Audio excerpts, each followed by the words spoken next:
The council chamber doors sealed with a hiss that made Commander Vexus's jaw plates tighten. Across the obsidian table, Subcommander Threx stood rigid, his secondary arms trembling, not from fear, but from the effort of restraining something small and writhing beneath his cloak. "Report," Vexus said, voice flat as steel. Threx's throat sack pulsed twice before words came. "The human settlement on Kepler 442b. We conducted the resource survey as ordered. Found crystalline deposits worth fortunes.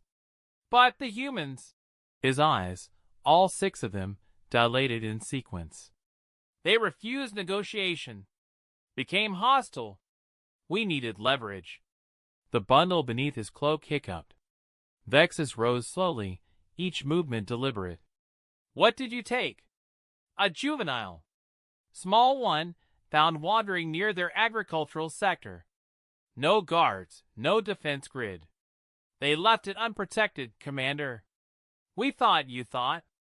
Vexus's hand slammed down, cracking the table's surface. Around the chamber, the other council members flinched. "You took a human child without consulting the Accord, without reading the Empress's own directive, without—" the bundle cried out. Not a wail, but a giggle. Every being in the room froze. Threx unwrapped the cloak. The creature inside was impossibly tiny, with soft skin the color of sun-touched sand, and hair that fell in dark waves around its face. It couldn't have been more than 4 solar cycles old by human measure. Its eyes, bright and possibly blue, fixed on Vexus with unsettling directness. "Pretty," it said, reaching toward the bioluminescent patterns on Vexus's armor. "Get that thing out of my sight," Vexus whispered. "Put it in holding. Don't let it touch anything. And someone give me the Empress's human contact protocols. Now!" 2 guards moved forward. The child didn't resist, just kept staring at everything with those curious eyes, fingers outstretched toward every surface, every light. "Wait." Counselor Rex, the eldest among them, had gone pale, his chromatophores flashing distress patterns. "Commander, if this is what I think it is, if you've actually taken one of their offspring, I'm aware of the implications." "No." Rex's voice cracked. "No, you're not. 3 cycles ago, the Empress met with the human delegation. They were discussing trade agreements, territorial boundaries, standard diplomatic procedure. Then Ambassador Chen asked a single question: what happens if someone harms our children? The room had gone silent except for the child's humming." The Empress laughed. Rex continued. "She thought it was hypothetical. She said, then, I suppose we would have a problem." The human ambassador didn't laugh. She leaned forward and said, "Your Majesty, I need you to understand something about my species. We are a young race. We are still learning to control our violent impulses. But there is one thing that will override every treaty, every rational thought, every instinct for self-preservation we possess." "What did she say?" "Someone whispered." "She said, touch our children, and we will end you. Not defeat you. Not conquer you. End you. We will burn every world you've ever touched. We will crack your moons. We will salt your soils with atomic fire, and leave monuments to our rage that will outlive your species' memory. The only reason we haven't already done this to someone is because no one has been stupid enough to try." Threx's cloak fell from his hands. She was exaggerating, using diplomatic intimidation. Humans are soft. They don't even have natural armor or venom, or they split atoms for fuel, Rex said quietly. They turn their own world's core materials into weapons before they achieve faster-than-light travel. They have a word in their language, overkill, that specifically describes using more force than necessary to eliminate a threat. They invented that word because they do it so often they needed a term for it. The child sneezed. It was a tiny, wet sound. Vexus felt something cold settle in his chest. How long ago did you take it? 6 hours. Breck said. Maybe 7. And the parents? We don't know which ones they were. The settlement had multiple juveniles. We just grabbed the one that was. The chamber's communication array erupted with light. Every screen activated simultaneously, flooding the room with a transmission signal so powerful it overrode their security protocols. A human face appeared. Female, with silver threading through dark hair and eyes that held no warmth whatsoever. My name is Admiral Rebecca Chin, the human said. I'm going to make this very simple. You have something that belongs to us. You have 60 of your hours to return it. Unharmed. Untraumatized.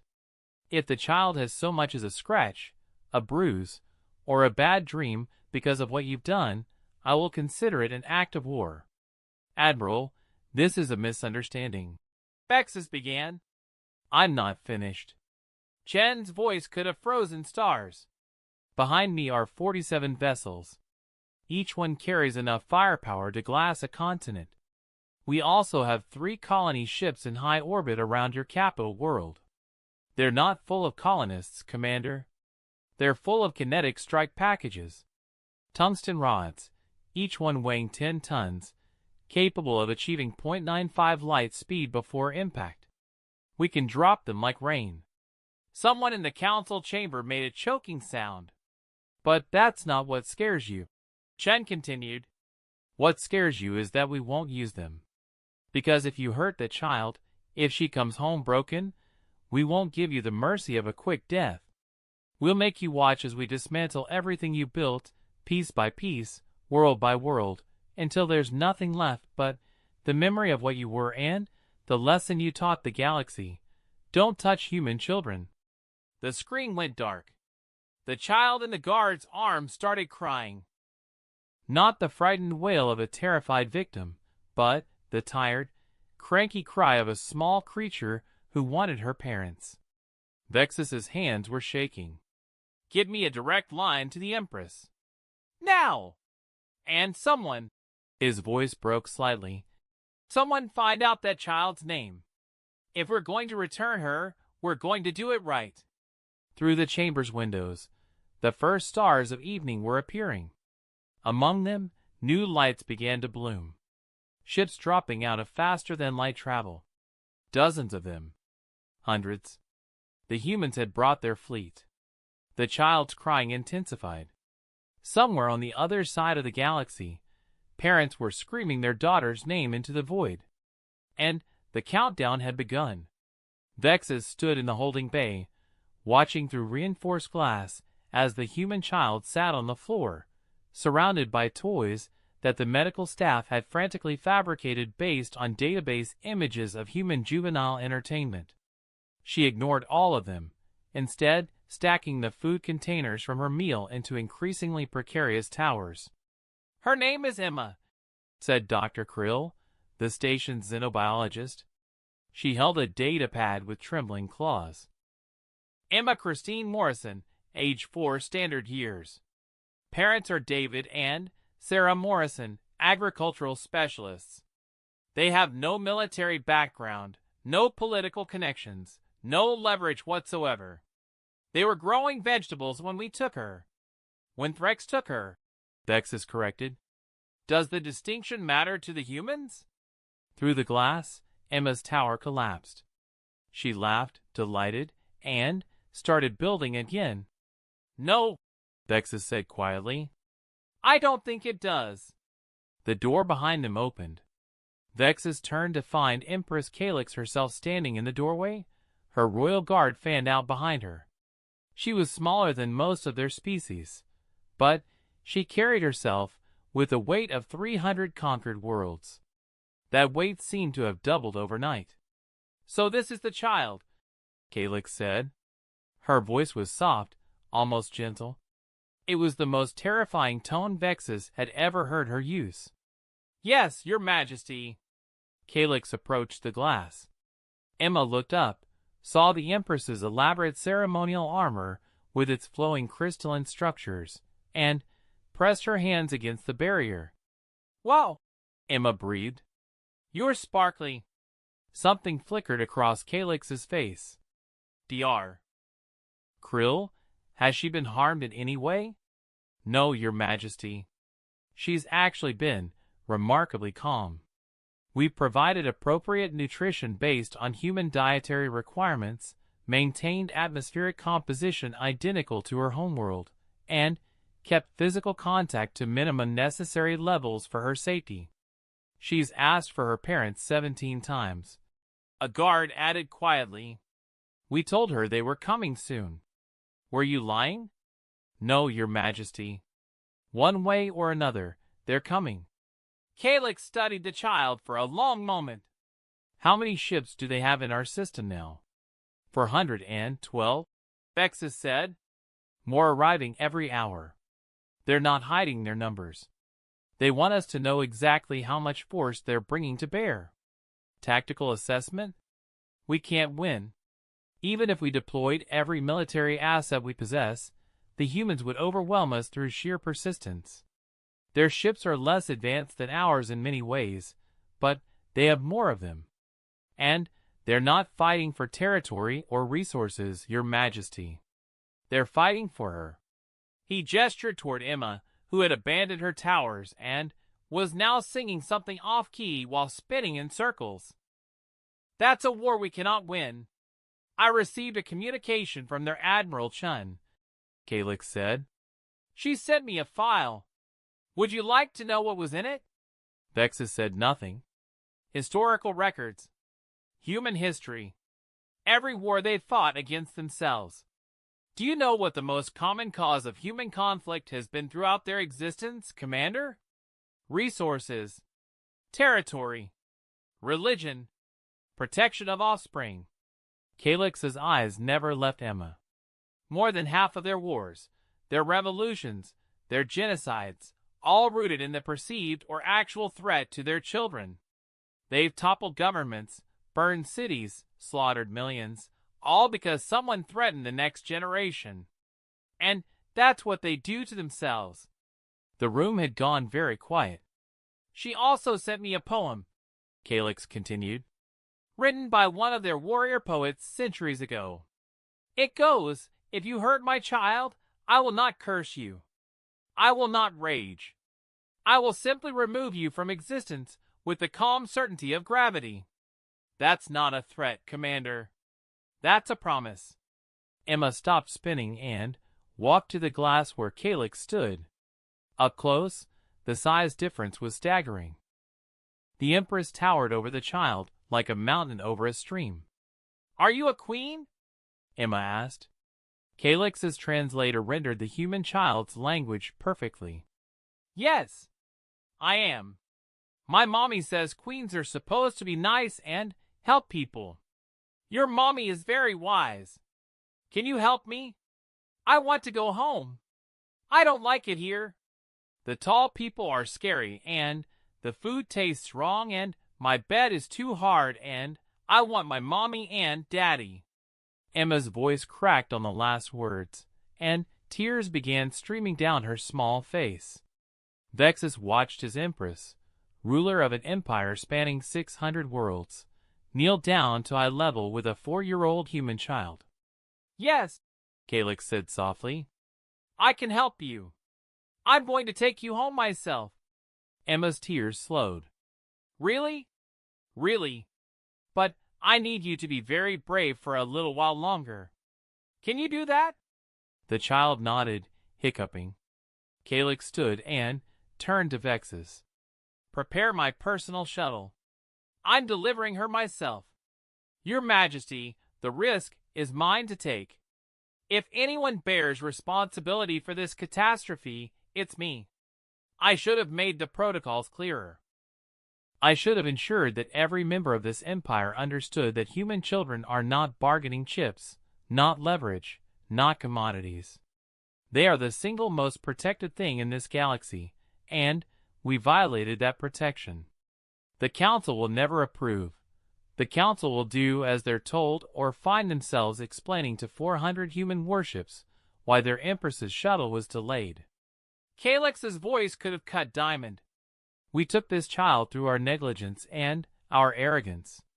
We will return her with humility and grace, and we will pray to whatever God still listen that the humans value mercy more than vengeance. Dr. Krill stepped forward. Your Majesty, I should accompany you. The child knows me. She's comfortable with me. Denied?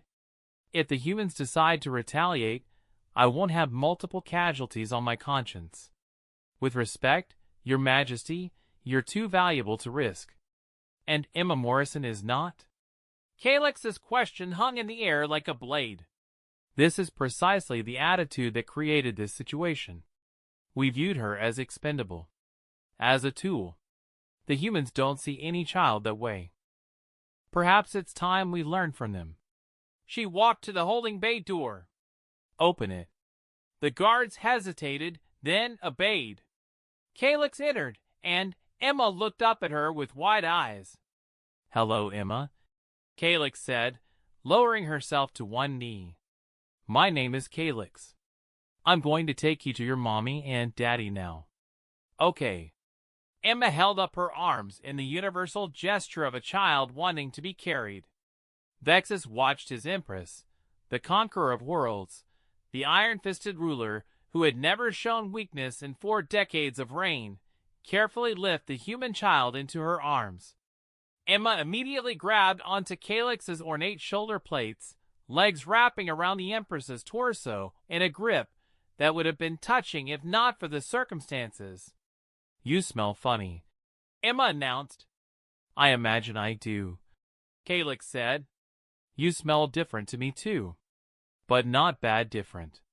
Just different. Exactly. As Calyx carried Emma out of the holding bay, Vexus fell into step behind them. The royal guard formed up, their weapons held in ceremonial positions.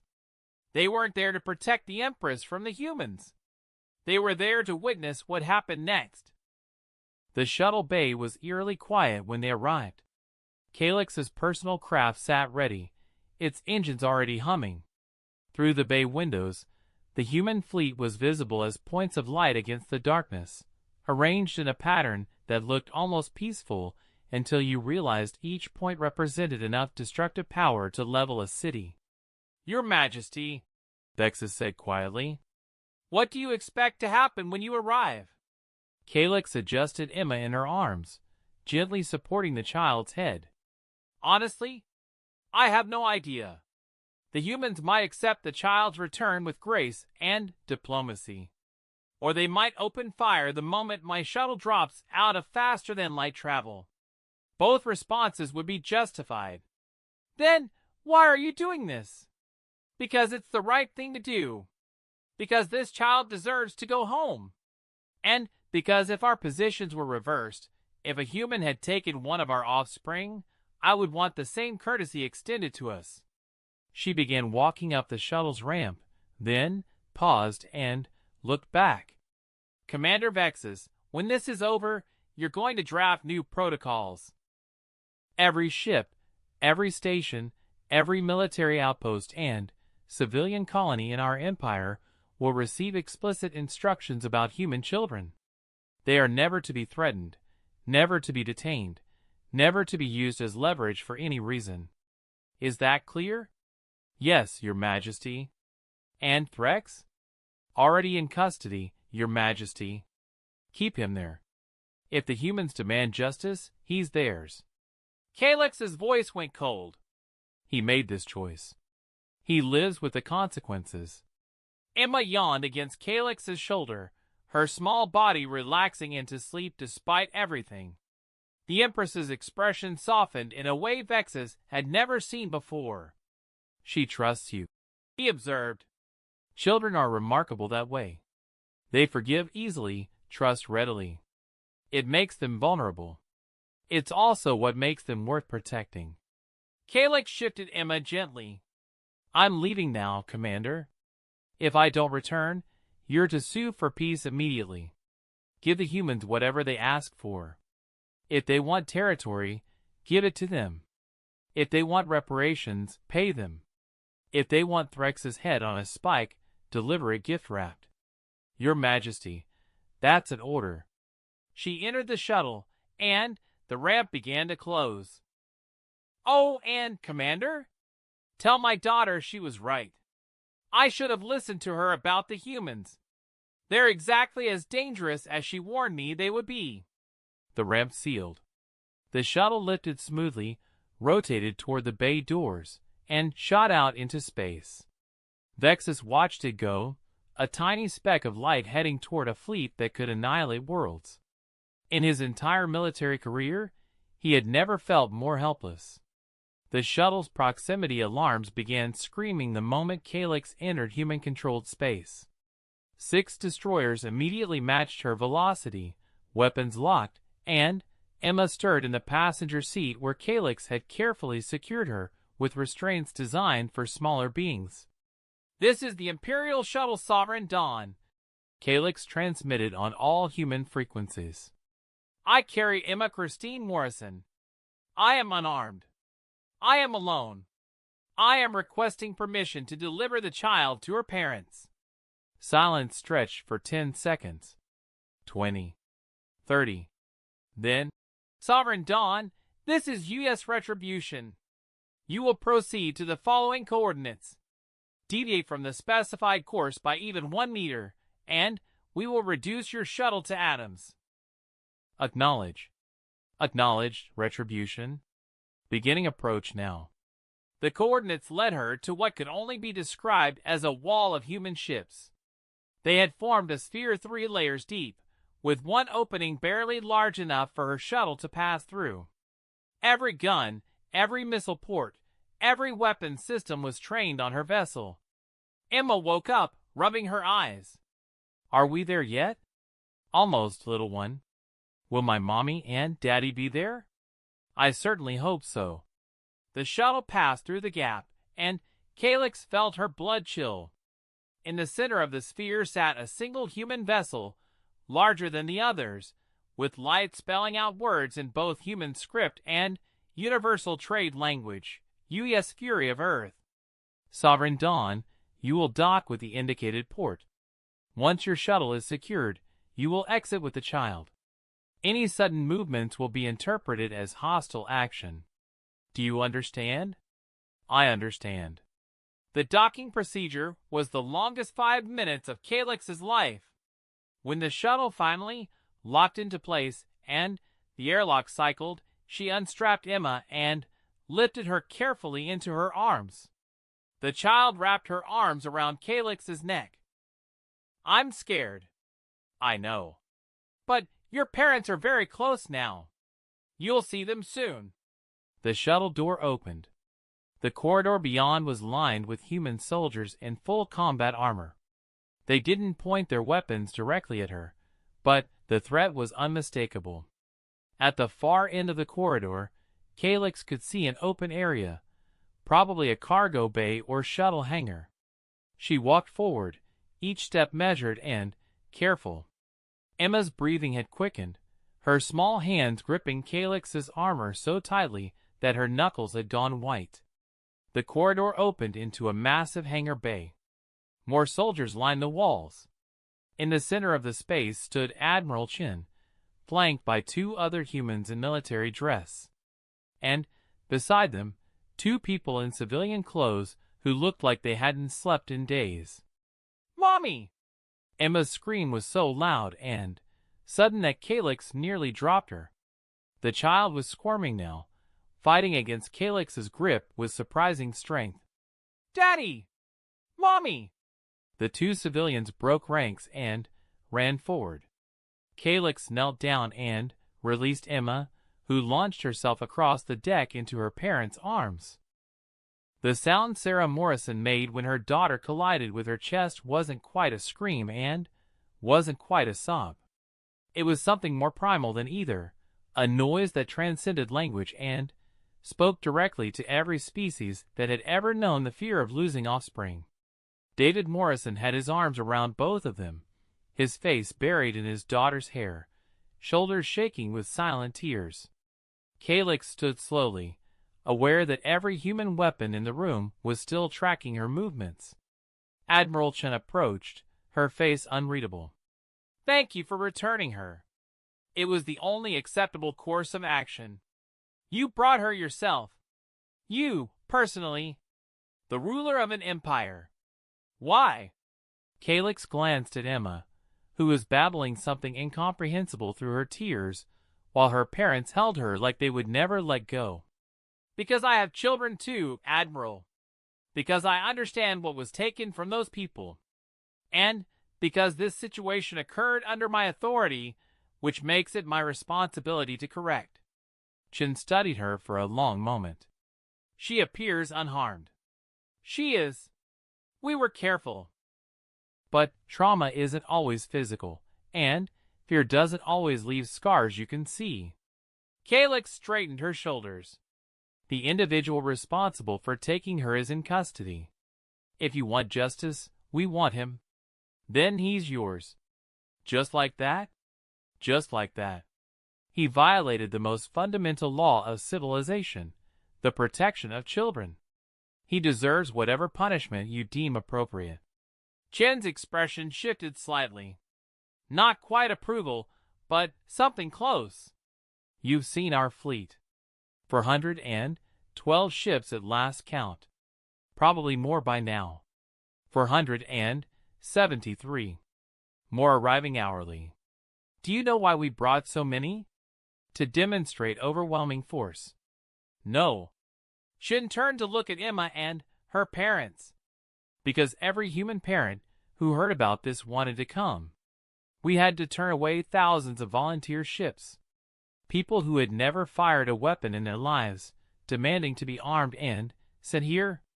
We had retired soldiers coming out of nursing homes, begging for one more deployment. We had politicians demanding we declare total war. We had scientists offering to weaponize research that had been theoretical for decades. She turned back to Calyx. You're not seeing a military fleet, Your Majesty.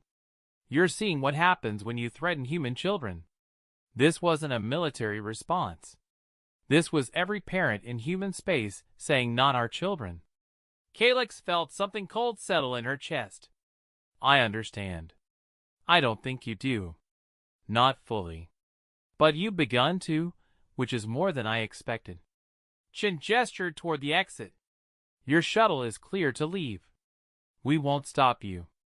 The individual responsible will be transferred to our custody within the next standard day, or we will come get him ourselves. He'll be delivered in 12 hours. Then, we're done here. Calyx began to turn away, then stopped. Admiral, for what it's worth, I'm sorry. Truly. This should never have happened. Chen's expression didn't soften, but she nodded once. See that it doesn't happen again. As Calyx walked back down the corridor toward her shuttle, she could hear Emma's voice echoing through the hangar. The Queen was nice, Mommy. She smelled funny, but she was nice. She said she'd take me home, and she did. Calyx paused at the shuttle door and looked back one last time. Sarah Morrison met her eyes across the distance, and, for just a moment, there was something that might have been gratitude in that gaze. Then, the mother returned her attention to her daughter, and Calyx stepped into her shuttle. The return trip was silent. The human ships didn't follow, didn't threaten, didn't communicate. They simply let her go. When Calyx finally docked at her station, Vexus was waiting in the shuttle bay with the entire council. Your Majesty, he said, relief evident in his voice. Thank the stars. We were prepared to prepare Threx for extradition. Calyx interrupted. Full cooperation with human authorities. No delays, no negotiations. But Your Majesty, surrendering one of our own to alien justice is exactly what we're going to do. He committed a crime against their people. He faces their justice. End of discussion. She swept past the council toward her private chambers, then paused. And someone give me every piece of human literature we have on parenting, child development, and family structures. If we're going to share this galaxy with them, we need to understand what drives them. And what drives them, more than anything else, is their children. Your Majesty, Counselor Rex ventured carefully, if I may ask, what was it like? Being surrounded by their fleet? Facing their admiral? Calyx turned to face them all. It was like standing at the edge of a volcano, and realizing it was about to erupt. The humans weren't posturing or exaggerating. They were showing restraint. That fleet could have reduced our capital world to debris. Admiral Chen could have killed me the moment I stepped off my shuttle. They didn't. Not because they couldn't, but because they chose not to. Then, why did they send so many ships if they weren't planning to attack? Because they needed us to understand something fundamental about their species. They value their children above everything, above peace, above prosperity, above their own lives. When we took Emma Morrison, we didn't just kidnap a child. We threatened the future of their entire species. And they responded the way any parent would, with absolute, unwavering determination to protect what matters most. She continued walking, her voice carrying back to them. We got lucky today. The child was unharmed, and the humans valued mercy over revenge. But make no mistake, we came within a hair's breadth of total annihilation. And it would have been justified. In her private chamber, Calyx finally allowed herself to sit. Her hands were shaking, had been shaking since she'd entered human space, and she pressed them flat against her desk to still them. On her personal communicator, there was a message waiting.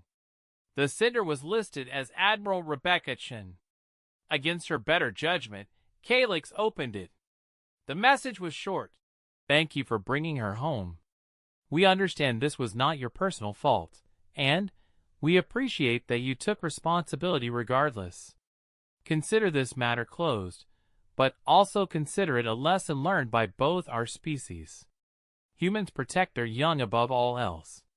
Remember that, and we'll never have this problem again. Attached to the message was a single image file. Calyx opened it. It showed Emma Morrison asleep in her own bed, surrounded by stuffed toys, with her parents sitting on either side of her. The mother and father weren't looking at the camera. They were watching their daughter breathe, their faces showing the kind of exhaustion and relief that could only come from surviving the worst fear a parent could know. Below the image, a single caption: "She's home. Thank you." Calyx saved the image and sat back in her chair, staring at it for a long time. Somewhere in the station, Threx was awaiting his fate in a detention cell. Somewhere in the galaxy, 473 human warships were standing down, satisfied that justice had been served.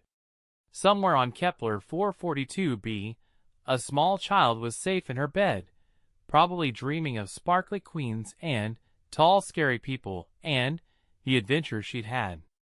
And somewhere in the Empress's private chamber, a ruler who had conquered hundreds of worlds was learning a lesson she should have known from the beginning. In the vastness of space, among all the species and empires and powers that struggled for dominance, there was one thing you never, ever threatened: human children. Not if you wanted to survive. The next morning, Calyx issued the new protocols herself. Every ship received them within hours. Every commander, every officer, every soldier and diplomat and trader was required to acknowledge receipt and understanding. The message was simple. Human children are not bargaining chips. They are not leverage. They are not threats or tools or commodities. They are the most protected beings in this galaxy. Harming one, threatening one, or even frightening one will be considered an act of war against the human species and will be treated as such by this empire. Anyone who violates this protocol answers directly to the Empress, and the punishment will be severe. There are no exceptions. Vexus read the protocols 3 times, then forwarded them to every vessel under his command with a personal note. This is not a suggestion. This is not open to interpretation. Follow these orders exactly, or face consequences that will make human justice seem merciful. Across the empire, the message spread. Some grumbled about kowtowing to a younger species. Some questioned whether the humans were really as dangerous as the Empress claimed. But everyone remembered what had happened when Threx had ignored the warnings. And no one wanted to find out what 400 human warships looked like when they weren't showing restraint.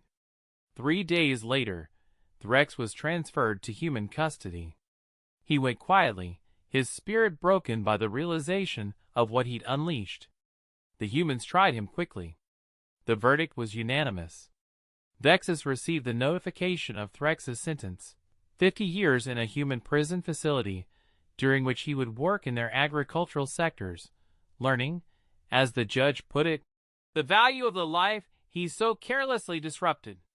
It was, all things considered, more merciful than anyone had expected. The humans, it seemed, believed in rehabilitation as well as punishment. But they also believed in making sure the lesson was learned. 6 months after Emma Morrison came home, Calyx received another message from Admiral Chen. This one contained a video file. Curious, she opened it. The video showed Emma in a classroom setting with other human children. A teacher was showing them images of different alien species, teaching them about the diversity of the galaxy. When Calyx's species appeared on the screen, Emma raised her hand. "Yes, Emma?" the teacher asked.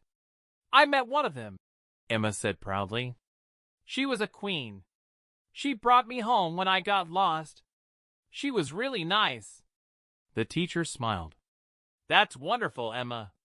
It's important to remember that every species has good people and bad people, just like humans do. The queen said she has kids too. Maybe we could be friends when I grow up." The video ended. Below it, Admiral Chen had written, "Children forgive easily. They also remember who protected them. Perhaps there's hope for all of us yet."